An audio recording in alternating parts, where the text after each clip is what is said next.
Il ne trash-talk pas, ne provoque pas, ne fanfaronne pas, mais à chaque fois qu'il entre dans une cage, l'ambiance change radicalement. Comme si un vent magique soufflait soudain sur l'octogone. Spinning back kick, low kick masqué, changement de garde, sortie d'angle. Zabit Magomedsharipov, c'est un styliste venu du Caucase, un virtuose du pied-point, un funambule du grappling, un combattant rare qui redonne au mot art toute sa place dans arts martiaux. Pendant 3 ans, il a régalé l'UFC, 6 combats, 6 victoires, dont 3 avant la limite, et une soumission de l'année. Il a battu des top 10, électrisé les foules, forcé experts et analystes à revoir leurs copies, car Zabit, c'est plus qu'un phénomène, c'est un ovni de technicité, une énigme pour le sport tout entier, mais aussi une énorme source de frustration pour tous ceux qui l'ont connu. Parce qu'après une entrée fracassante à l'UFC et des masterclass balancées pendant près de 3 années, il s'est tout simplement volatilisé. Zabit a disparu aussi vite qu'il était apparu, laissant derrière lui un goût d'inachevé, un chef-d'œuvre interrompu, bien trop tôt. Alors, pourquoi un tel talent a-t-il quitté la cage sans ceinture ni au revoir? Pourquoi ce combattant au physique longiligne suscite autant de fascination? Pourquoi est-il si spécial? Et surtout, que serait-il devenu s'il était resté à l'UFC? Jusqu'où aurait-il pu aller? Tout simplement. Qui est Zabit Magomedsharipov?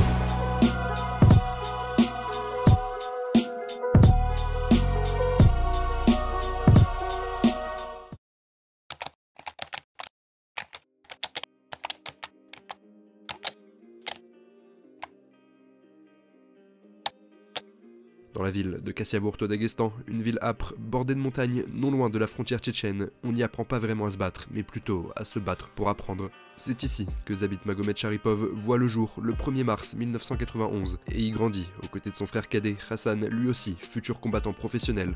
Très tôt, vous vous en doutez, ses pas le mènent vers les tatamis. Il commence par la lutte libre, comme la plupart des enfants du coin, avant d'intégrer à l'âge de 12 ans un établissement bien à part. L'école Piat Storonsveta, littéralement les 5 directions du monde, fondée par Gusen Magomedov, figure presque mythique au Daghestan. Cette école est unique en son genre. À la fois centre éducatif et temple d'arts martiaux, le programme y est simple. Entraînement 3 fois par jour, 7 jours sur 7. Au menu, lutte, sanda, une sorte de kickboxing chinois, gymnastique, endurance. Mais on y enseigne aussi philosophie, rigueur, le tout sous l'œil sévère de maîtres formés et formant à la dure. Ici, aucun privilège, aucune excuse. Zabit y passera 2 années pendant lesquelles il développera un style hybride unique et une créativité qui sera plus tard sa marque de fabrique. Il devient rapidement l'un des meilleurs combattants de sanda de sa génération, remportant des championnats russes, européens et une coupe du monde dans cette discipline. Mais Zabit rêve beaucoup plus loin, comme beaucoup de jeunes talents du Caucase, en quête d'un avenir meilleur et de réussite, il est attiré par les arts martiaux mixtes. C'est d'ailleurs à cette époque qu'il croisera la route d'un autre espoir daguestanais, futur champion de la catégorie lightweight de l'UFC, Islam Makhachev, lors d'un tournoi amateur. Zabit s'inclinera par décision partagée, dans un combat serré. En 2012, à tout juste 21 ans, Zabit Magomedsharipov quitte sa terre natale pour faire ses débuts professionnels en MMA. Direction l'Ukraine, à l'Odessa Golden Cup. Là-bas, le physique du Daguestanais interpelle. Grand, longiligne, sec comme une lame, les organisateurs hésitent même à le laisser combattre, jugé trop frêle, mais lui insiste. Et un spinning back fist plus tard, et l'affaire est pliée, ticket au 3e round. Zabit enchaîne plusieurs victoires dans des galas russes, presque toujours avant la limite, par KO ou étranglement. Sa gestuelle héritée du sanda surprend, il frappe en ligne droite, puis en rotation, il entre, puis sort, feinte, puis change de niveau. Mais sa véritable signature, c'est l'improvisation. Il frappe presque toujours là où on ne l'attend pas, le tout sans jamais vraiment se mettre en danger. Mais Zabit reste humain et connaît aussi le goût de la défaite. Pour son 5e combat professionnel, alors qu'il domine la rencontre, il se fait piéger au 3e round dans un armbar et perd par soumission. Une simple erreur de parcours, puisqu'à partir de 2015, il signe avec l'ACB, l'Absolute Championship Berkut, l'une des plus grandes ligues russes, où il y fera, ni plus ni moins, un carnage. Il intègre le Grand Prix Featherweight de l'organisation et affronte les meilleurs du circuit local, et fait table rase, 6 victoires, tout avant la limite. Clé de bras, étranglement arrière, coup de genou, il s'adapte à chaque adversaire, et surtout, il ne perd jamais un round. À l'issue du tournoi, qui s'étalera sur presque 2 ans, Zabit remportera la ceinture Featherweight via un monstrueux KO au 1er round. Ceinture qu'il défendra ensuite contre le Brésilien Valdinez Silva, le mettant TKO en moins de 2 minutes. Ses statistiques commencent alors à faire du bruit, 13 victoires pour une seule défaite, une majorité de finish et une palette technique presque jamais vue. Ces victoires deviennent virales dans la sphère russe, et pourtant Zabit, lui, ne parle toujours pas. Pas de trash talk, pas de blabla, pas de célébration excessive. Zabit fait simplement ce pourquoi il est là, il combat, salue, puis disparaît. Un profil physique et mental atypique, des performances magistrales et une aura mystérieuse qui termine de convaincre la première organisation mondiale, l'UFC. C'est en septembre 2017, 5 ans après ses débuts en MMA, que Zabit Magomedsharipov foule pour la première fois le sol de l'octogone. Le public américain ne le connaît pas encore, et encore moins celui de Rotterdam, où il effectue son premier combat. Aux yeux du public, il apparaît juste comme ce Dagestanais au look bizarre, 1m85 pour 66 kg, des cheveux longs et un regard presque absent. Mais ça n'empêchera pas son premier adversaire, Max Santiago, de déguster. Sidekick au foie, hook kick tournoyant, spinning back fist, il déballe une panoplie acrobatique rarement vue depuis les grandes heures d'Anthony Pettis. Il varie les angles, colle des genoux, pousse en clinch, puis il emmène le combat au sol, prend le dos de son adversaire et l'étrangle au deuxième round. Première soumission à l'UFC, premier bonus, le nom circule, et fort. 2 mois plus tard, rebelote contre le Brésilien Sheymon Moraes. Le scénario est même pire, Zabit le découpe en striking, le jette au sol et verrouille au troisième round un anaconda choke, après un passage en crucifix. Nouvelle masterclass, 2 combats, 2 soumissions, 2 bonus. En avril 2018, c'est à Brooklyn, sur la carte historique de l'UFC 223, que Zabit remonte dans l'octogone pour y affronter Khalil Bochniak. L'opposition est alors plus rude que prévu, l'américain ne lâche rien, avance malgré les coups et pousse Zabit à sortir tout son arsenal. Coup de coude retourné, high kick, balayage, fin de lutte, changement de niveau. Le Dagestanais en fait presque trop par moment, mais le public, lui, ne s'en lasse pas. Malgré un dernier round plus difficile, Zabit s'impose à la décision unanime dans un combat élu Fight of the Night. Une victoire supplémentaire pour le Daghestan qui vient s'ajouter ce soir-là à celle de Khabib Nurmagomedov, sacré champion de la catégorie lightweight. En septembre 2018, Zabit est alors programmé face à Yair Rodriguez, autre virtuose du striking.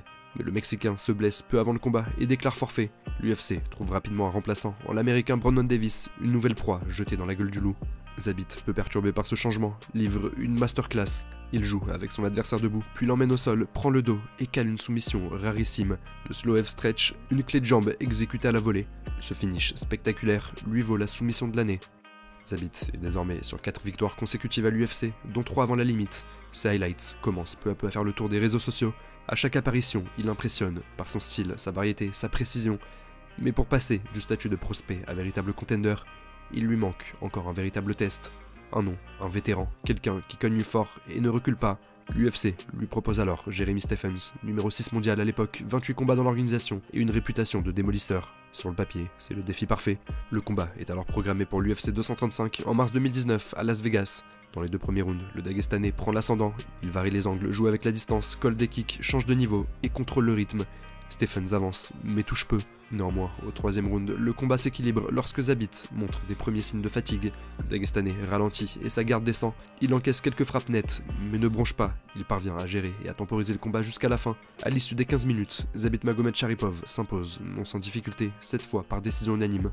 Une victoire pas aussi flamboyante qu'à l'accoutumée, mais importante. Il vient de battre un top 10. Le bilan s'allonge, 5 combats à l'UFC, 5 victoires, les espoirs montent, mais une question commence à poindre. Qu'en sera-t-il sur 5 rounds? Car jusqu'ici, Zabit n'a combattu qu'en 3 reprises, et si son style spectaculaire impressionne, il exige de l'énergie. Beaucoup d'énergie. Quoi qu'il en soit, Zabit poursuit son ascension vers le top 5 de la catégorie, et pour son prochain combat, ce sera un main event. En novembre 2019, à Moscou, Zabit fait face à Calvin Kattar, un boxeur dur au mal et précis, parmi les meilleurs points de la catégorie. Zabit joue à domicile dans une arène acquise à sa cause, mais la pression est du même coup, maximale. Pourtant, dès le début, Zabit contrôle, volume, variété, il alterne les niveaux, multiplie les kicks en tout genre, les entrées sont propres, les sorties maîtrisées, Zabit déroule la panoplie. Les 2 premiers rounds sont les siens, mais dans la 3e reprise, le combat pivote. Kattar ajuste son jeu et améliore son timing. Sa boxe anglaise commence à percer la garde de Zabit, qui recule et montre, comme dans son précédent combat, des signes de fatigue. Mais même si l'Américain finit fort, le Dagestanais reste toujours en contrôle. À l'issue d'un main event désigné Fight of the Night, mais étrangement programmé en 3 rounds, Zabit s'impose par décision unanime des juges. Il signe ainsi sa 6e victoire consécutive à l'UFC et son 4e bonus de combat. Presque arrivé au sommet, il ne lui manque alors plus qu'un nom sur son tableau, Yair Rodriguez.